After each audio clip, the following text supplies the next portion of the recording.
नमस्कार। आकाशवाणी से प्रस्तुत है समाचार प्रभात।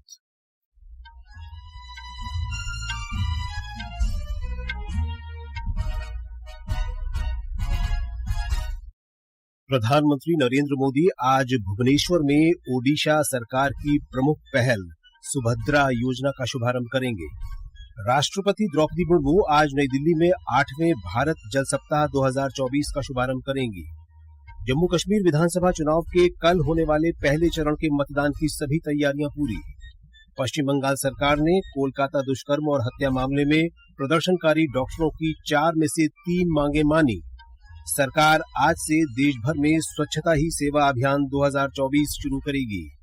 और हॉकी में भारत और चीन के बीच एशियाई चैंपियनशिप ट्रॉफी का फाइनल आज चीन के उलुनबेर में खेला जाएगा।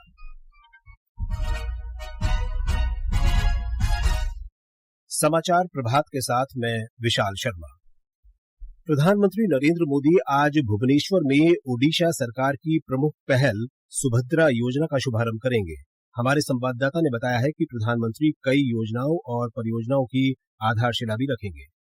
प्रधानमंत्री नरेंद्र मोदी आज अपने 74वें जन्मदिन के अवसर पर गरीब महिलाओं के लिए सुभद्रा योजना सहित विभिन्न योजनाओं और परियोजनाओं को समर्पित करने के लिए भुवनेश्वर आ रहे हैं। प्रधानमंत्री अपने आगमन के तुरंत बाद राज्य की राजधानी के गाड़ाकणा में एक झुग्गी क्षेत्र का दौरा करेंगे और प्रधानमंत्री आवास योजना PMAY शहरी के 20 लाभार्थियों के साथ बातचीत करेंगे। वो 14 राज्यों के लगभग 10 लाख लाभार्थियों को PMAY शहरी की पहली किस्ती भी डिजिटल रूप से हस्तांतरित करेंगे। इसके बाद उनका भुवनेश्वर के जनता मैदान में एक सार्वजनिक बैठक में मोहन चरण मांझी के नेतृत्व वाली भाजपा सरकार की सुभद्रा योजना को उड़ीसा की लगभग 1 करोड़ महिला लाभार्थियों को समर्पित करने का कार्यक्रम है। श्री मोदी विभिन्न रेलवे और राजमार्ग परियोजना और अन्य योजनाओं की आधारशिला भी रखेंगे और उन्हें राष्ट्र को समर्पित करेंगे। प्रधानमंत्री का दोपहर में दिल्ली लौटने का कार्यक्रम है। प्रधानमंत्री के दौरे के मद्देनजर भुवनेश्वर में सुरक्षा के व्यापक इंतजाम किए गए हैं। प्रकाश दास, आकाशवाणी समाचार, भुवनेश्वर।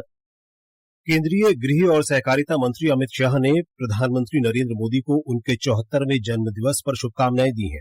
श्री शाह ने एक सोशल मीडिया पोस्ट में कहा कि प्रधानमंत्री मोदी ने अथक परिश्रम, धैर्य और दूरदर्शिता से लोगों के जीवन में सकारात्मक बदलाव किया है। उन्होंने देश का गौरव बढ़ाया है और विश्व में भारत को एक नई प्रतिष्ठा दिलाई है। श्री शाह ने प्रधानमंत्री के स्वस्थ और दीर्घ जीवन की कामना की। प्रधानमंत्री नरेंद्र मोदी के जन्मदिन के अवसर पर भारतीय जनता पार्टी के राष्ट्रीय अध्यक्ष जगत प्रकाश नड्डा आज नई दिल्ली स्थित पार्टी मुख्यालय में सेवा पखवाड़ा के तहत रक्तदान शिविर का उद्घाटन करेंगे। श्री नड्डा प्रधानमंत्री के जीवन पर आधारित एक प्रदर्शनी का भी उद्घाटन करेंगे। प्रधानमंत्री नरेंद्र मोदी को मिले उपहारों की ई-नीलामी आज से शुरू हो रही है। केंद्रीय संस्कृति मंत्री गजेंद्र सिंह शेखावत ने लोगों से ई-नीलामी में भाग लेने का आग्रह किया है। इससे प्राप्त राशि नमामि गंगे कोष में दी जाएगी। श्री शेखावत ने बताया कि ऑनलाइन नीलामी 2 अक्टूबर तक जारी रहेगी। नरेंद्र मोदी सरकार ने तीसरे कार्यकाल के 100 दिन पूरे कर लिए हैं। प्रधानमंत्री ने कहा है कि उनके तीसरे कार्यकाल के पहले 100 दिन सभी के लिए प्रभावशाली विकास लेकर आए हैं। उन्होंने कहा कि इस दौरान कई महत्वपूर्ण निर्णय लिए गए। इन निर्णयों ने लोगों के जीवन पर सकारात्मक असर डाला है और 2047 तक विकसित भारत के लिए एक मजबूत नींव रखी है। एक रिपोर्ट। नरेंद्र मोदी के नेतृत्व वाली केंद्र सरकार ने बड़े फैसले लेते हुए इन 100 दिनों में 15 लाख करोड़ रुपए का बड़ा निवेश किया है। कई नई घोषणाओं से कृषि और बुनियादी ढांचा क्षेत्रों को विशेष प्रोत्साहन मिला है। नागरिक केंद्रित निर्णय गरीबों, मध्यम वर्ग, दलित, वंचित, आदिवासियों, महिलाओं और युवाओं के जीवन को आसान बना रहा है। तकनीक का उपयोग करते हुए देश की शासन संरचना को बेहतर बनाने के साथ साथ व्यापार करने में आसानी को बढ़ावा देने पर विशेष ध्यान दिया गया है। सरकार ने जहां महिला नेतृत्व वाले विकास पर ध्यान केंद्रित किया है, वहीं युवाओं की आकांक्षाओं को भी पंख दे रहे हैं। नरेंद्र मोदी सरकार की समाज कल्याण के प्रति दृढ़ प्रतिबद्धता है और वह मध्यम वर्ग को सशक्त बना रही है। अनुपम मिश्र, आकाशवाणी समाचार, दिल्ली। 8वां भारत जल सप्ताह आज से नई दिल्ली में शुरू हो रहा है। राष्ट्रपति द्रौपदी मुर्मू भारत मंडपम में इस आयोजन का शुभारंभ करेंगी। लगभग 4000 प्रतिनिधि 4 दिन के इस आयोजन में भाग लेंगे। ब्यौरा हमारे संवाददाता से। 8वां भारत जल सप्ताह कार्यक्रम दुनिया भर के जल संसाधन क्षेत्र के शोधकर्ताओं, विशेषज्ञों, नव प्रवर्तकों और हितधारकों से विचार और राय प्राप्त करने के लिए एक वैश्विक मंच है। इस आयोजन का विषय है समावेशी जल विकास और प्रबंधन के लिए साझेदारी और सहयोग। आयोजन के दौरान पंचायती राज मंत्रालय भागीदारी मंत्रालय के रूप में भाग ले रहा है। 8वां भारत जल सप्ताह देश भर की ग्राम पंचायतों में जल संरक्षण, वर्षा जल संचयन, भूजल पुनर्भरण, जल वितरण से लेकर जल प्रबंधन में सर्वोत्तम प्रथाओं का प्रदर्शन करेगा। दीपेंद्र कुमार के साथ पल्लवी परमार, आकाशवाणी समाचार, दिल्ली। जम्मू कश्मीर में विधानसभा चुनाव के पहले चरण के लिए सभी तैयारियां पूरी कर ली गई हैं। इस चरण में 7 जिलों की 24 विधानसभा सीटों पर कल मतदान होगा। 16 निर्वाचन क्षेत्र कश्मीर संभाग और 8 जम्मू संभाग में हैं। पहले चरण में 5,66,000 युवाओं सहित 23,27,000 से अधिक मतदाता 219 उम्मीदवारों के भाग्य का फैसला करेंगे। निर्वाचन आयोग ने सुचारू और शांतिपूर्ण मतदान सुनिश्चित करने के लिए 24 विधानसभा क्षेत्रों में 3,276 मतदान केंद्र स्थापित किए हैं। मतदाताओं को प्रोत्साहित करने के लिए मुख्य निर्वाचन अधिकारी पीके पोले ने कल थीम सॉन्ग वोट का त्योहार लॉन्च किया।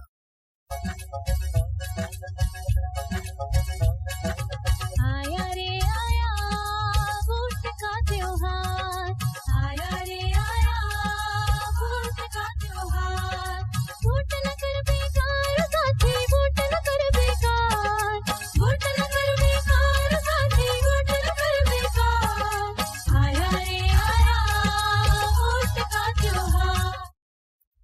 हरियाणा विधानसभा चुनाव में नामांकन वापसी के बाद 1,031 उम्मीदवार मैदान में रह गए हैं। राज्य में सभी 90 विधानसभा सीटों के लिए 5 अक्टूबर को मतदान होगा।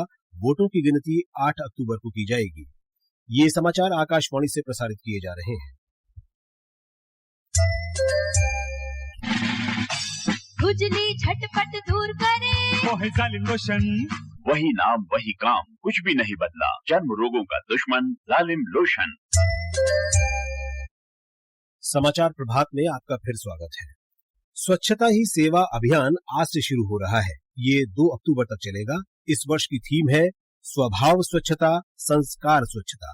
इस दौरान पर्यटन स्थलों, सार्वजनिक भवनों, व्यावसायिक क्षेत्रों, जल निकायों, चिड़ियाघरों, अभ्यारण्यों तथा सामुदायिक और सार्वजनिक शौचालयों जैसे विभिन्न स्थलों पर श्रमदान और सामूहिक सहयोग से स्वच्छता अभियान चलाया जाएगा। एक रिपोर्ट। इस वर्ष अभियान को समग्र समाज दृष्टिकोण के अंतर्गत 3 प्रमुख स्तंभ लक्ष्य इकाइयों की सफाई, स्वच्छता में जन भागीदारी और सफाई मित्र सुरक्षा शिविर के इर्द गिर्द बनाया गया है। अभियान के अंतर्गत ग्रामीण और शहरी क्षेत्रों में बड़े पैमाने पर सफाई गतिविधियों का आयोजन किया जाएगा। इस राष्ट्रव्यापी अभियान की सफलता को सुनिश्चित करने के लिए सभी राज्य, केंद्र शासित प्रदेश, केंद्रीय मंत्रालय और स्थानीय निकाय भी स्वच्छता ही सेवा अभियान में भाग लेंगे। सकलैन अख्तर, आकाशवाणी समाचार, दिल्ली। देश भर में आज से स्वच्छता ही सेवा पखवाड़ा शुरू हो रहा है। इस अवसर पर मध्य प्रदेश में स्वच्छता के साथ साथ स्वास्थ्य और आवास पर भी खास ध्यान दिया जा रहा है। ब्यौरा हमारे संवाददाता से।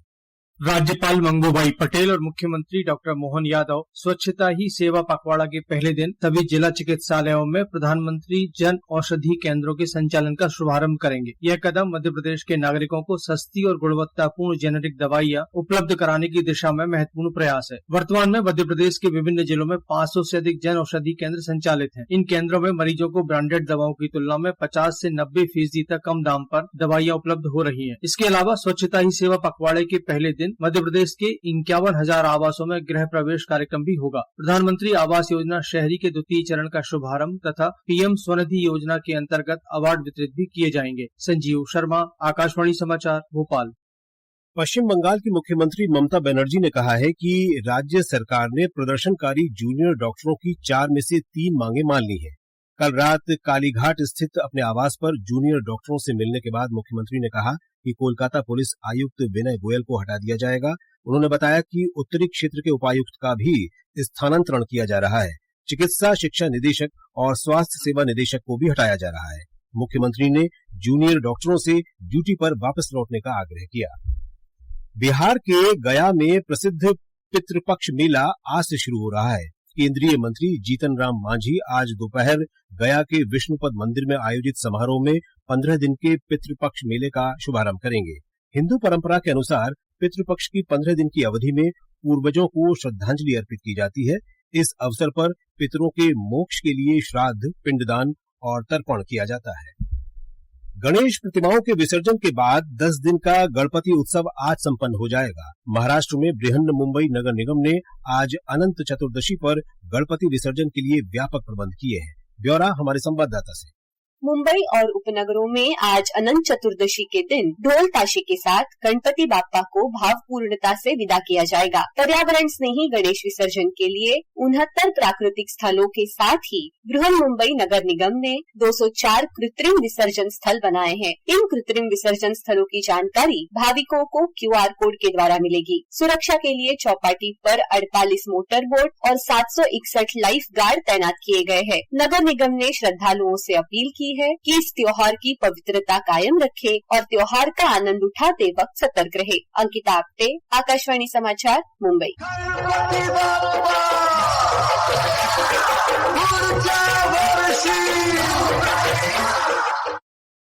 तेलंगाना में आज हैदराबाद मुक्ति दिवस मनाया जा रहा है। वर्ष 1948 में ऑपरेशन पोलो के बाद तत्कालीन हैदराबाद राज्य के भारतीय संघ में विलय के उपलक्ष्य में इस दिवस का आयोजन किया जाता है।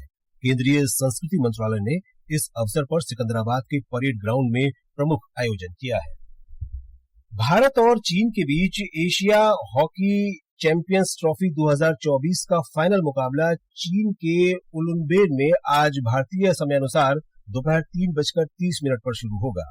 भारतीय हॉकी टीम 5वीं बार एशियाई चैंपियंस ट्रॉफी जीतने के लिए मैदान में उतरेगी। भारत सेमीफाइनल में दक्षिण कोरिया को हराकर फाइनल में पहुंचा है। भारतीय टीम अपने सभी मुकाबले जीतकर अब तक टूर्नामेंट में अजेय रही है। मौसम विभाग ने आज पूर्वी मध्य प्रदेश, छत्तीसगढ़, झारखंड और पूर्वी तथा पश्चिमी उत्तर प्रदेश में मूसलाधार वर्षा का अनुमान व्यक्त किया है।